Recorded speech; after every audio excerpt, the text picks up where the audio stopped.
Hey guys, and continuing my two-way Generations reviews, I'm going to continue with Generations Darkmount and Generations Skullgrin. These guys are fantastic figures released back in the Generations line of 2010, and honestly, what else can I say about these guys? These guys are awesome.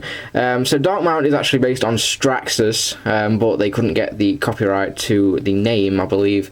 And Skullgrin is just the classic Skullgrin figure. I'm going to focus on Darkmount first and then move on to Skullgrin, obviously, since Darkmount came out first, so might as well just do it in order. Anyway, let's take a look at Darkmount. Okay, here is Darkmount, and he transforms into this really cool military vehicle. I have no idea what sort of vehicle this is, because it's got tracks and an actual tyre at the front, so I have absolutely no clue as to what this is. Probably has something to do with M17. Whatever, I don't know. But also, you can actually tell this vehicle in real life must be huge, because that is the little cockpit windscreen thing. So this thing must be friggin' huge in real life. But it's very, very cool. He comes with loads of these little weapons that can be used with the 3mm clip system. He comes with the sort of a rocket launcher, grenade launcher. That's pretty cool. Can stick that one back on there. Comes with a machine gun, which is very nice, and he also comes with a smoke grenade launcher. And I had to Google this to actually find out what it is. I had no idea what it was, but there we go.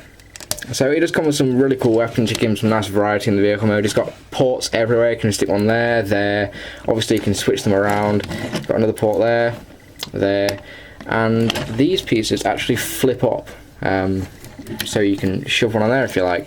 So you have a lot of variety with the vehicle mode, you can do a lot with it. Now on to Skullgrin, who is my personal favourite out of the two. I just absolutely love the colours in this guy. I really like this grey, sort of the bone coloured, sort of whitish grey, and I absolutely love the shade of red that they used on it. I absolutely love it. No idea why, it just looks really, really nice with this figure. He also has some more gold and some black, a bit more gold up here. He has the same weapons as before. In fact, this figure is more or less exactly the same, but the head in robot mode is different. Other than that, mold wise is exactly the same. I absolutely love the colours in this guy. It's very, very cool. The turret does rotate. Forgot to mention that with Darkmount or Straxus. The turret rotates for both of them. So very, very cool. I have a Decepticon symbol there. Not much kibble underneath. You can sort of see his head and his arms, but that's not too much of a problem. Absolutely great mold. Now for the transformation, what I'm going to do is remove all these weapons. I'm just going to show the transformation on Darkmount. The transformations for both of them is exactly the same, so there's no difference.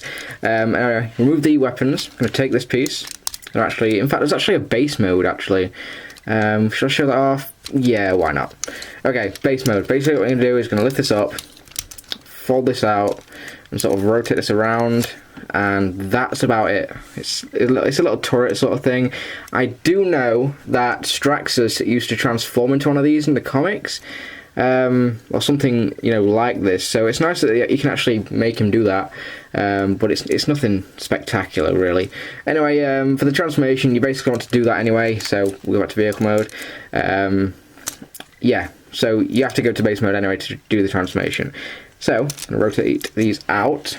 I'm going to take this and fold it down, fold it through here, like that, lift this piece up, and peg that in there, just like so. Then what we're going to do is going to grab this piece here, unpeg it, and sort of pull this pitchfork out. I haven't transformed these guys in a while, so if I end up making mistakes every now and then, don't shoot me.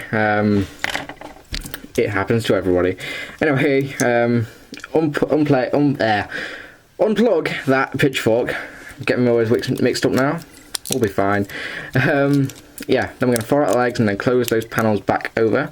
And rotate his waist around and sort of fold that little piece up.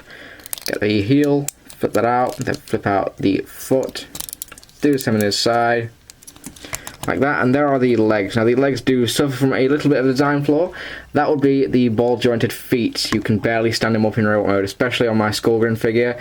I can barely get him to stand. Not so much on Darkmount, but there we go.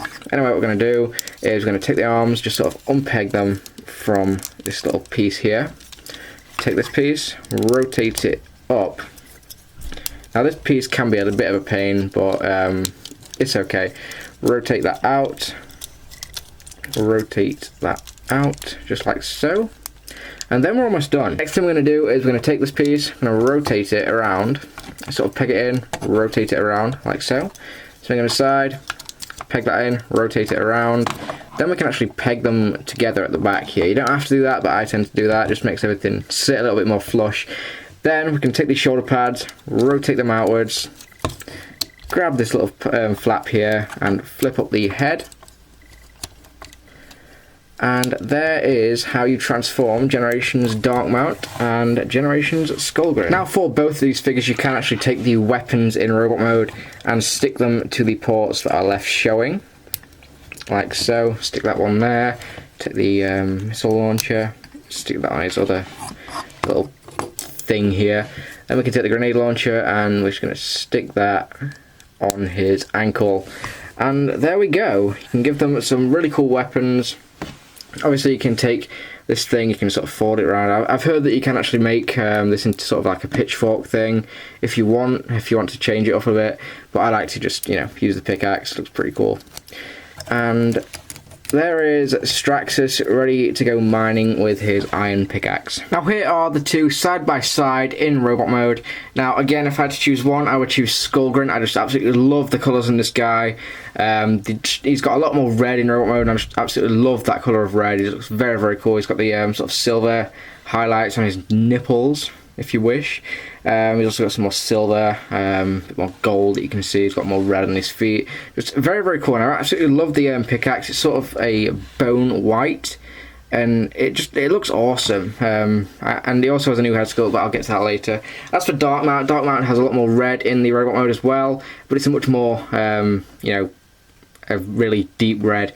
He has more gold on there. He has the red triangle nipple things. New head sculpt, and he's got more red here and there. Now I'm actually going to go and get a close-up on both of the head sculpts, because the head sculpts are pretty damn cool. Now here is a close-up of Skullgrin's head. I'm not sure if you can see it properly, but he does have some silver sort of teeth in there. He just looks really frigging creepy. He's got like the horns on here. And like I said, he's got teeth, he's got some awesome looking red eyes. This guy looks pretty darn badass if you ask me. And Darkmount is faithful to his original design. He has a very wildcat looking head. That's what I always think of when I see this head sculpt, sort of like a cat of some sort. But it looks very, very cool. Actually, I really dig this head sculpt. He's got some awesome yellow eyes in there, and he doesn't really have teeth, but it's just sort of got this gaping hole, which I sort of do like. It looks pretty cool.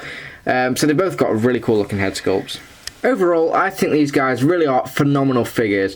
If you can only get one, I do recommend you get Skullgrin, but Darkmount is also an excellent figure. The only reason I choose Skullgrin is because of the colours, and that's really what it comes down to when choosing between the repaints, so I do prefer Skullgrin. But absolutely fantastic figures, really, really highly recommend them, even if you just get one. It's a fantastic mould, and it's just, it's really, I highly recommend it. It's fantastic. Anyway, thank you for watching, guys, and since you guys seem to like my two-way reviews, I'm going to do another one, possibly another two. I've got the Generations Sky Shadow and Thunderwing to review, and I also have the Generations Dirge and Thrust, and I might do Transformers Generations Wheeljack and Trax. So let me know in the comments if you want to see more. It's just giving me an excuse to do more videos because I've got nothing else new to review, so I might as well just take a step back to the Generations line and the Classics line. So thanks for watching, guys, and I'll see you guys later.